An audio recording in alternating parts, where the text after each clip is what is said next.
எல்லாருக்கும் வணக்கம். இன்னைக்கு வீடியோக்குள்ள போகிறதுக்கு முன்னாடி முதல்ல ஒரு 4 சம் உங்களுக்கு தருவேன். அதை சால்வ் பண்ணிவிட்டு அதுக்கப்புறம் வீடியோ பாருங்கள். சரி, வாங்க வீடியோக்குள்ள போகலாம். இந்த சம்மில் பாருங்கள், நமக்கு ஒரு சீக்வன்ஸ் மாதிரி கொடுத்துட்டு இந்த இடத்துல என்ன வரும்னு சொல்லி கேட்டிருக்காங்க. ஃபஸ்ட்டு இந்த 2 நம்பருக்கான வித்தியாசம் என்ன அப்படின்னு பார்த்தீங்கன்னா நமக்கு 13 கூடியிருக்கு. ஸோ இந்த 2 நம்பருக்கான வித்தியாசம் என்ன அப்படின்னு பார்த்தீங்கன்னா நமக்கு 17 கூடியிருக்கு. ஸோ இந்த மாதிரி இந்த 2 நம்பருக்கான வித்தியாசம் வந்து 19 கூடியிருக்கு. ஸோ இந்த 2 நம்பருக்கான வித்தியாசம் வந்து 23 கூடியிருக்கு. அப்போது இந்த நம்பர்கள்லாம் என்னது? ஃபஸ்ட்டு எல்லாமே பகா எண்கள். பகா எண்கள்லாம் என்ன? ஒன்றாலையும் அதே நம்பராலையும் தான் வகுப்படும்.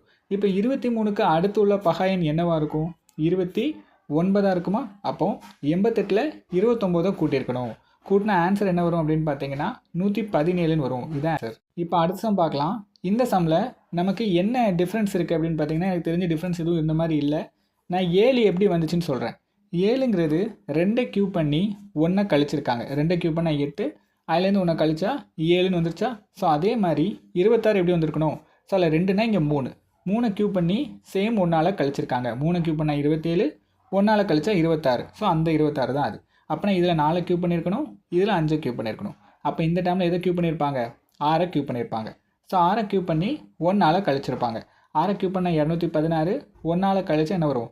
215ன்னு வரும். ஸோ 215 அப்படிங்கிறது ஆன்சர். இப்போ அடுத்த சம் என்னென்னு பார்க்கலாமா? இப்போ இந்த சம்மை பொறுத்த வரைக்கும் இந்த சம்க்குள்ளே நமக்கு 2 சீக்வன்ஸ் ஒழிச்சு வச்சுருக்காங்க. ஸோ அந்த 2 சீக்வன்ஸ் என்னென்ன அப்படிங்கிறத சொல்கிறேன். மொத்தமாக 2 சீக்வன்ஸ் இருக்குது. இப்போ முதல் நம்பருக்கும் 3வது நம்பர், அதாவது ஒரு நம்பர் விட்டு ஒரு சீக்வன்ஸ் இருக்குது. சரிங்களா? இந்த மாதிரி நம்பர்ஸுக்கு இடையில் ஒரு சீக்வன்ஸ் இருக்குது. அதே மாதிரி 2வதுக்கும் 4வதுக்கும், ஸோ அந்த மாதிரி நம்பர்ஸ்களில் ஒரு சீக்வன்ஸ் இருக்குது. இப்போ நமக்கு இந்த 2வது டேமோட சீக்வன்ஸ் தான் தேவை. அது ரொம்ப பேசிக்கான சீக்வன்ஸ். எல்லா டேமோலையும் 2 பெருக்கியிருக்காங்க. ஸோ அதே மாதிரி 2ஓட 2 பெருக்குனா என்ன வரும்? 4ன்னு வருமா? அதே மாதிரி 4ஓட 2 பெருக்குனா 8, 8ஓட 2 பெருக்குனா 16ன்னு வரும். ஸோ 16 அப்படிங்கிறது ஆன்சர். ஓகே, இப்போ மேலே இருக்க டேமுக்கான சீக்வன்ஸ் தெரிஞ்சுப்போம். ஒருவேளை இது என்னன்னு தெரியாது, கண்டுபிடிங்கன்னு சொல்லிட்டாங்கன்னா, ஸோ மேலே என்ன சீக்வன்ஸ் இருக்குது அப்படின்னு பார்த்தீங்கன்னா, இந்த 1 இருக்குது பார்த்தீங்களா? இந்த 1 ஸ்கொயர் பண்ணி 1 கூட்டியிருக்காங்க, அவ்வளோதான் 2. அதே மாதிரி பாருங்கள், இந்த 2 ஸ்கொயர் பண்ணி என்ன பண்ணியிருப்பாங்க? சேம் 1 கூட்டியிருக்காங்க.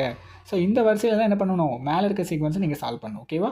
ஓகே, கடைசியாக உள்ள சம் பார்க்கலாமா? இந்த சம்மில் ஒரு சீக்வன்ஸ் இருக்குது. இந்த இடத்துல என்ன வருங்கிறத கண்டுபிடிக்கணும். ஃபஸ்ட்டு இந்த முதல் 2 நம்பருக்குள்ள வித்தியாசம் என்னென்னு பாருங்கள். நமக்கு வந்து 9 கூடியிருக்கு. ஸோ இதுக்கு வித்தியாசம் பார்த்தீங்கன்னா நமக்கு எத்தனை கூடியிருக்குன்னா 7 கூடியிருக்கு. இதுக்கு வித்தியாசம் பார்த்தீங்கன்னா நமக்கு 5 கூடியிருக்கு. இதுக்கு வித்தியாசம் அப்படின்னு பார்த்தீங்கன்னா நமக்கு எத்தனை கூடியிருக்கு? 3 கூடியிருக்கு. அப்போது இதுக்கு அடுத்து என்ன கூடியிருக்கும் அப்படிங்கிறத நம்ம கண்டுபிடிக்கணும். ஃபஸ்ட்டு கீழே இருக்க டேமுக்குள்ள ஏதாவது சீக்வன்ஸ் இருக்கா பாருங்கள். இருக்குது. 9லேருந்து 2 கழிச்சிருக்காங்க, 7லேருந்து 2 கழிச்சிருக்காங்க, 5லேருந்து 2 கழிச்சிருக்காங்க. அப்போ 3லேருந்து 2 கழிக்கணும். கழிச்சா என்ன வரும்? நமக்கு +1 வரும். அந்த 1 42ஓட கூட்டிடணும். அப்போ 43 அப்படிங்கிறத ஆன்சர். ஓகேவா?